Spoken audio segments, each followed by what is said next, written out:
네, 오늘 우리 새롭게 고린도후서 말씀을 우리가 또 이 새벽에 상고하고 있습니다.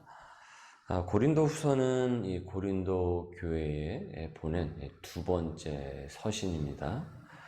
사도 바울은 고린도 교회에 서신을 보냅니다. 첫 번째 그 서신에 이어서 이제 두 번째 서신을 보낸 이유는 이전에 고린도 교회에 그 캐캐묵은 그 문제들, 교회답지 못한 그 몇몇 문제들이 잘 해결된 데에 대해서 잘 해결이 된 것에 대한 그 기쁨을 표시하기 위해서였습니다. 아시다시피 고린도 전서에서 야, 이게 무슨 교회냐 싶을 정도로 별일이 다 있었단 말이죠. 교회 안에서의 음행의 문제, 또 교인들 간의 싸움이 커져서 세상 법정에 서서 고소와 고발이 남발했던 문제, 또 이단 교설의 문제 등등 한두 가지가 아니었습니다. 하지만 이 말씀 앞에서 교인들이 회개를 하고 그 문제들이 심각하구나, 이렇게 하면 안 되는 것이구나. 그래서 그 문제들이 이제는 이제 해결이 되면서 이제 조금씩 그 기미를 이제 보이고 있는 것입니다. 그래서 이에 대한 그 기쁨을 표시를 하고 아울러 이제 사도 바울은 복음을 전하는 사도로서 이 사명이 무엇인지, 그리고 왜 자신이 이 사명을 위해서 인생을 바치는지, 그리고 고린도 교인들도 나처럼 이 사명의 부름을 받았다라는 그 사실을 전하기 위해서 이 두 번째 서신인 이 고린도 후서를 보낸 것입니다. 1절에 보니까는 수신이 고린도에 있는 하나님의 교회와 온 아가야에 있는 모든 아가야는 그리스 남부의 로마 행정 구역입니다. 여기에 주요 도시가 바로 아덴, 아테네와 그리고 이 고린도입니다. 아덴이 고대 도시라고 하면은 이 고린도는 이 경제 도시라고 할 수가 있습니다. 그러니까 돈이 흐르는 지역이었다라는 것이죠.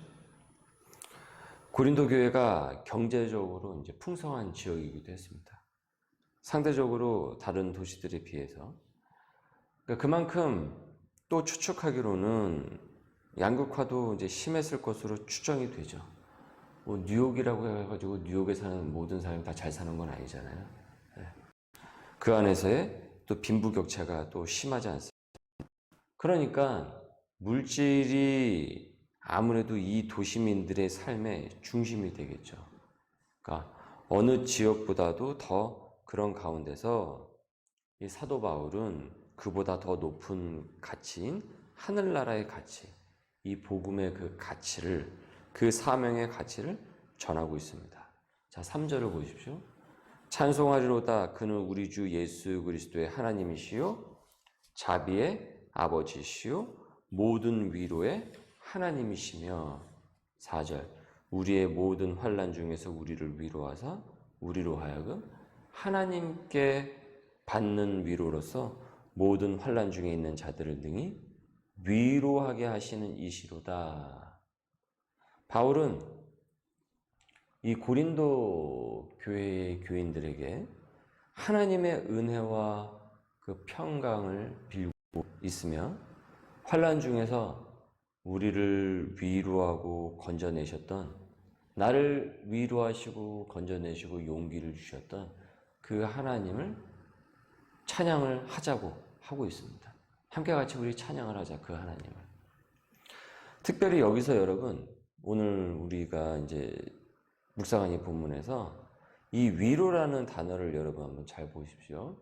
거기에 뭐 동그라미를 치실 수 있으면 치시고, 이 위로라는 단어가 이제 10번이나 이제 언급이 되어 있거든요. 그러니까 왜 위로를 이렇게 전하겠습니까? 바울이 이 최고의 가치인 사명을 전하다가 아주 힘겨운 그 환란에 이제 처하게 된 것이에요. 이 아시아 지방에서. 자, 8절을 보시면 형제들아 우리가 아시아에서 당한 환란을 너희가 모르기를 원하지 아니하노니 힘에 겹도록 심한 고난을 당하여 살 소망까지 끊고 우리는 우리 자신이 사형 선고를 받은 줄 알았으니 그러니까 죽을 그 위협에 처해졌다라는 거예요. 하지만 이런 어려운 환경 속에서도 자신은 무엇을 경험했다고 하고 있습니까? 하나님의 그 위로를 경험을 했다고 전하고 있죠. 그러니까 오히려 이런 환란이 컸을 때 하나님의 위로를 더 크게 경험한 것입니다.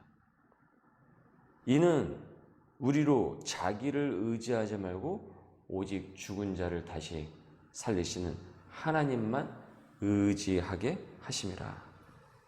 그러니까 이 환란이 그저 고통스럽고 어려움으로 그에게만 다가왔던 것이 아니라 그 환란 가운데서 하나님께서 자신을 위로를 해주셨는데 오히려 이 환란 속에서 자기가 깨달은 것은 다른 것들을 더 의지하지 말고 오직 더 하나님만을 의지하도록 하나님께서 내 삶을 섭리를 하신다라고 오히려 그 신앙의 고백으로 이것을 어떻습니까? 격상을 시켜서 고백을 하고 있죠. 이 위로가 있었기 때문에 사도 바울은 이 고난을 능히 감당을 할 수가 있었다라고 전하고 있습니다. 여러분, 우리가 하나님의 사명을 감당을 할 때 내 열정과 내 의지만을 갖고 우리가 하나님의 사명을 감당할 수 있는 게 아닙니다. 왜냐하면 주님의 그 사명을 감당을 해 나갈 때는 여러 무수한 어려움과 환란이 그 고난이 나에게 급습을 하게 됩니다. 예상치 못한 일들이 생겨요. 그럴 때 아무리 내가 그 의지가 환란이 너무 강하기 때문에 그래서 하나님의 위로와 하나님의 위로를 통해서 주시는 그 용기가 그 담대함이 없으면 그 사명을 지속을 해 나갈 수가 없는 거예요.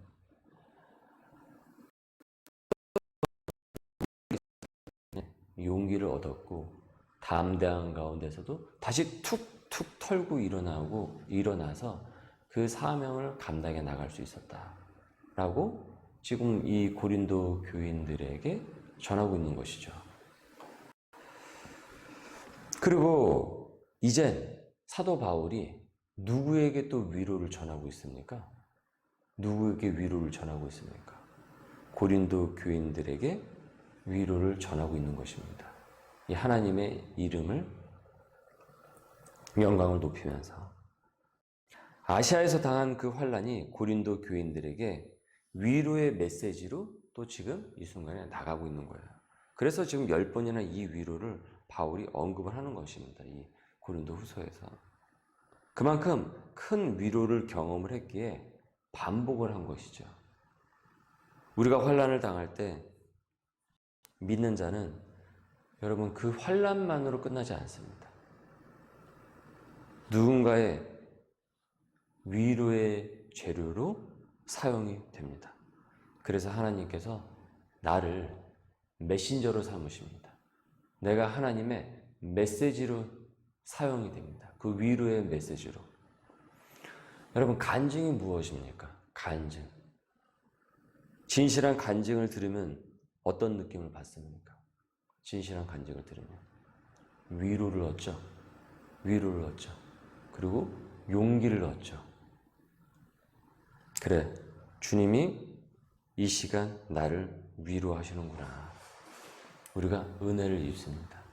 그래서 귀한 간증은 귀한 위로로 마음에 상처가 입은 그에게 위로가 필요한 이에게 그 간증이 하나님의 메시지로 그 사람을 통해서 전달이 됩니다.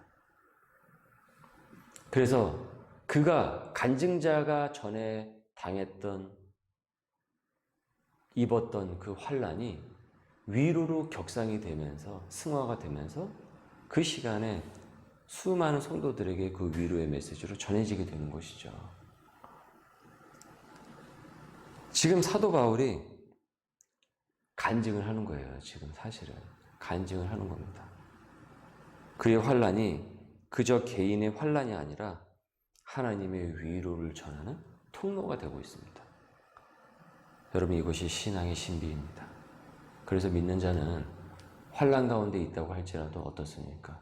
그 환난이 인내가 연단이 무엇을 이뤄냅니까? 소망을 이뤄내는 것입니다. 그래서 6절을 다시 한번 보시면은 우리가 환난을 당한 것도 너희가 위로와 구원을 받게 하려는 것이요. 거기에 동그라미를 치십시오. 우리가 위로를 받는 것도 너희가 위로를 받게 하려는 것이니 이 위로가 너희 속에 역사하여 우리가 받는 것 같은 고난을 너희도 견디게 하느니라. 그렇게 여러분, 우리는 오늘 본문 말씀을 통해서 이것을 기억할 수 있어야 됩니다. 환난이 있으면은, 내 인생에 고난이 있으면, 하나님께서 이를 통해서, 나의 삶을 통해서 누군가를 위로하시려고 하는구나. 메시지로 삼으시는구나. 영광된 하나님의 복음의 도구로 내 삶을 삼으시는구나. 그렇기 위해서 하나님은 반드시 또 이 환난 속에서 나를 건져내시고 위로하시겠구나. 이렇게 우리가 고백하고 믿어야 됩니다. 하나님께서 나를 그 위로의 메시지로 보내시기 위해서는 당연히 하나님께서 내가 환난 가운데 고난 가운데 있을 때 나를 당연히 위로하셔야 되지 않겠습니까? 그러니까 우리는 환난을 당할 때 오히려 위로와 그 소망의 메시지까지 동시에 우리는 발견할 수 있어야 되는 것이죠. 우리가 주 안에 있다고 한다면. 저도 일터에서 여러 고난과 환난을 겪었지만은 결국 하나님께서 그 일터에서의 그 환난을 그 당신의 도구로 사용을 하셔서 많은 이들에게 위로를 전하셨습니다.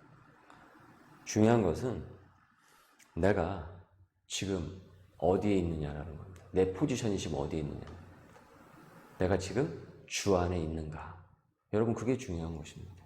우리가 주 안에 있다고 한다면 그 환난도 환난으로 끝나는 것이 아닙니다. 위로로 끝납니다. 하나님의 용기와 그 담대함과 하나님의 영광된 사역의 그 도구로 사용되도록 하나님께서 섭리하십니다.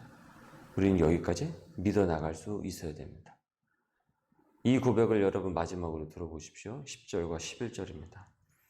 그가 이같이 큰 사망에서 우리를 건지셨고 또 건지실 것이며 이후에도 건지시기를 그에게 바라노라. 너희도 우리를 위하여 간구함으로 도우라. 이는 우리가 많은 사람의 기도로 얻은 은사로 말미암아 많은 사람이 우리를 위하여 감사하게 하려 함이라.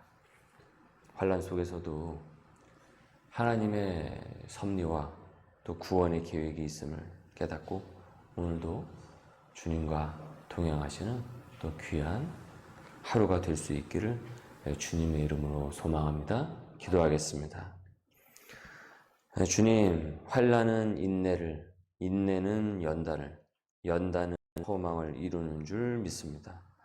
이 시간 환난 가운데 있는 성도들을 위로하여 주옵시고 소망으로 이어지도록 섭리하여 주시옵소서. 그리하여서 오늘도 하나님의 그 소명을 받은 그 소명을 갖고 능히 담대하게 용기 있게 실천해 나갈 수 있는 귀한 소명인들 되도록 하나님의 백성들이 되도록 역사하여 주옵소서. 감사하며 예수님의 이름으로 기도드립니다. 아멘. 하늘에 계신 우리 아버지, 아버지의 이름을 거룩하게 하시며 아버지의 나라가 오게 하시며 아버지의 뜻이 하늘에서와 같이 땅에서도 이루어지게 하소서. 오늘 우리에게 일용할 양식을 주시고 우리가 우리에게 잘못한 사람을 용서하여 준 것 같이 우리의 죄를 용서하여 주시고 우리를 시험에 빠지지 않게 하시고 악에서 구하소서. 나라와 권능과 영광이 영원히 아버지의 것입니다. 아멘.